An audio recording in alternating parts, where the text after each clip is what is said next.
एक बार नैमिषारण्य के निवासी ऋषियों ने संसार के कल्याणार्थ सूत जी से पूछा, हे सूत, कराल कलिकाल में लोगों के बालक किस तरह दीर्घायु होंगे सो कहिए।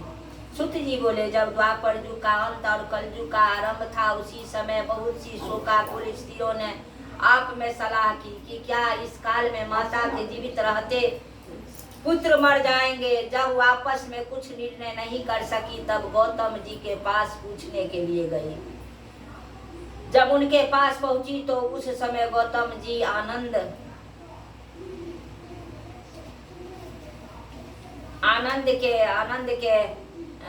के साथ बैठे थे। उनके सामने जाकर उन्होंने मस्तक झुकाकर प्रणाम किया।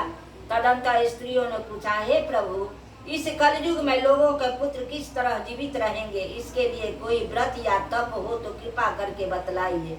इस तरह की बात सुनकर गौतम जी बोले, वापस में वही बात मैं कहूँगा कि जो मैंने पहले से सुन रखा है।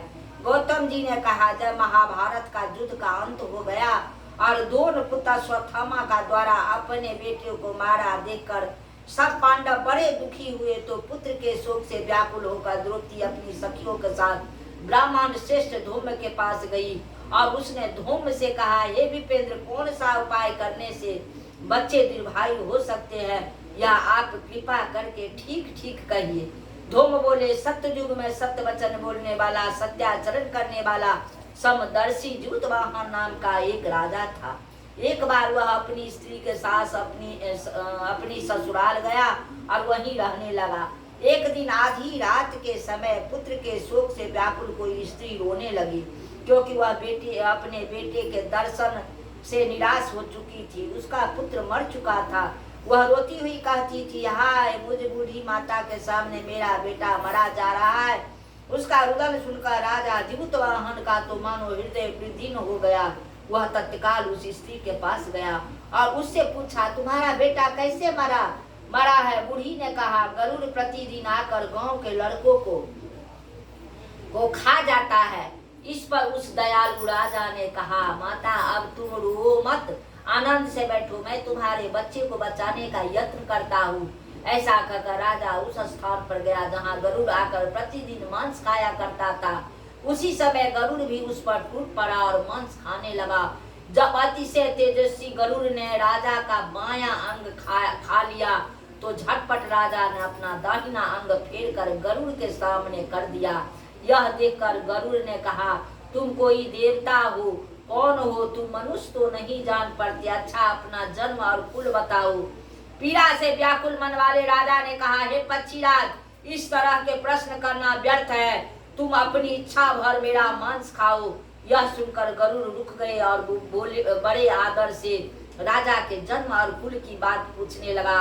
राजा ने कहा, मेरी माता का नाम शिव्या है और मेरे पिता का नाम शालिवाहन है। सूर्य वंश में मेरा जन्म हुआ है और जूतवाहन मेरा नाम है। बोलिए जूतवाहन महाराज की जय।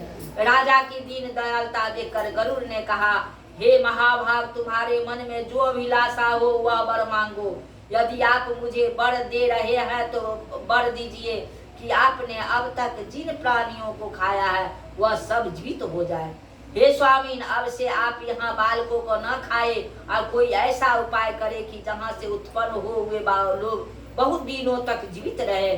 धौम्र ने कहा कि पक्षी राज गरुड़ राजा के वरदान देकर स्वयं अमृत लाने के लिए नागलोक को चले गए। वहां से अमृत लाकर उन्होंने उन मरे मनुष्यों को हड्डियों पर बरसाया। ऐसा करने से सब लोग जीवित हो गए जिनको कि पहले गरुड़ ने खाया था। राजा के त्याग और गरुड़ की कृपा से वहां बालों का बहुत कष्ट दूर हो गया। उस समय राजा के शरीर की शोभा दूनी हो गई थी। राजा की दयालुता देखकर गरुड़ ने फिर कहा, मैं संसार के कल्याणार्थ ये एक और वरदान दूंगा। आज आश्विन कृष्ण सप्तमी से रहित शुभ अष्टमी तिथि है। आज ही तुमने यहाँ की प्रजा को जीवन दान दिया है।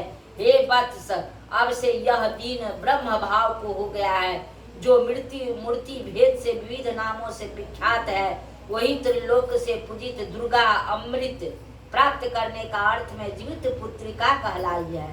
सो इस तिथि को जो स्त्रियां इस जीवित पुत्रिका को और कुश की आकृति बनाकर तुम्हारी पूजा करेंगी तो दिनों दिन उनका सौभाग्य बढ़ेगा और वंश की भी बढ़ती होती रहेगी। हे महाभाग, इस विषय में विचार करने की भी आवश्यकता नहीं है। हे राजन, सप्तमी से रहित और उदिया तिथि अष्टमी को व्रत करे, यानी सप्तमी विध अष्टमी जिस दिन हो उस दिन व्रत न कर शुद्ध अष्टमी को व्रत करे और नवमी में पारण करे। यदि इस पर ध्यान न दिया गया तो फल नष्ट हो जाएगा और सौभाग्य अवश्य नष्ट हो जाएगा। जीवित वाहन को इस तरह वरदान देकर गरुड़ वैकुंठ धाम को चले गए और राजा भी अपनी पत्नी के साथ अपने नगर को वापस चले आए। धूम द्रौपदी से कहते हैं, हे देवी, मैंने यह अतिशय दुर्लभ व्रत तुमको बतलाया है। इस व्रत के करने से बच्चे दीर्घायु होते हैं। हे देवी, तुम भी पूर्वोक्त विधि से यह व्रत का और दुर्गा जी का पूजन करो तो तुम्हें अभिलषित फल प्राप्त होगा। मुनिराज धूम की बात सुनकर द्रौपदी के हृदय में एक प्रकार का कौतूहल उत्पन्न हुआ और पूर्णवासी स्त्रियों को बुलाकर उनके साथ यह उत्तम व्रत किया। गौतम ने कहा, यह व्रत उसके प्रभाव को किसी चिल्ही ने सुन लिया और अपनी सखी सियारनी को बतलाया।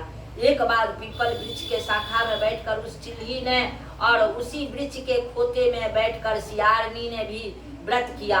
फिर उसी चिल्ही ने किसी उत्तम ब्राह्मण के मुंह से यह कथा सुनाई और पीपल के खोते में बैठी हुई अपनी सखी को सुनाया।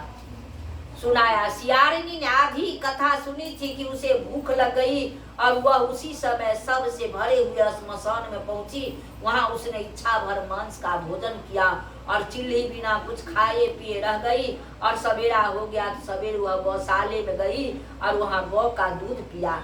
इस तरह नवमी को उसने पारण किया। कुछ दिनों बाद वे दोनों मर गई और अयोध्या में किसी धनी व्यापारी के घर में जन्मी। संयोग से उस दोनों का जन्म एक ही घर में हुआ, जिसमें सियारिन ज्येष्ठ हुई और चिल्ली छोटी। वे दोनों सभी शुभ लक्षणों से युक्त थी, इसलिए बड़ी लड़की का काशीराज के और छोटी को उनको मंत्री के साथ ग्राह पत्न अग्नि के सामने विधि पूर्वक ब्याही गई। पूर्व जन्म की कर्म फल से वह मृगनयनी रानी हुई।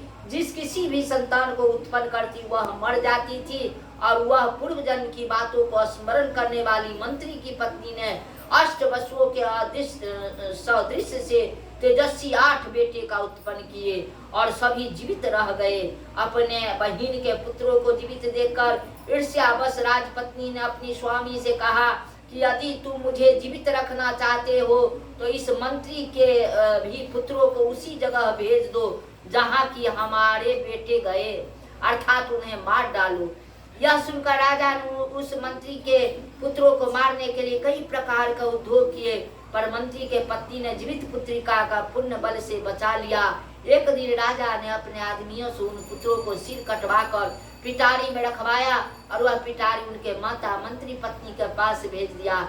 किंतु 8 सिर के बेशकीमती जवाहरात हो गए और भले चंगे वह 8 लड़के वो अपनी माता के पास चले गए। उनको जीवित देखकर राजपत्नी को बड़ा विस्मय हुआ।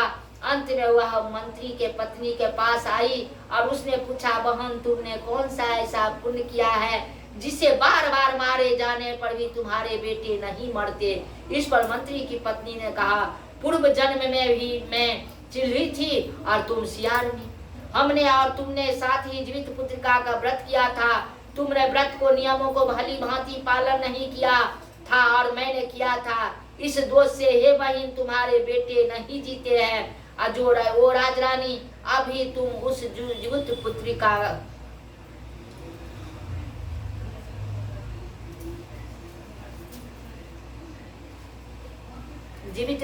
का व्रत करो तो तुम्हारे बेटे दीर्घायु होंगे। मैं तुमसे सच सच कह रही हूँ।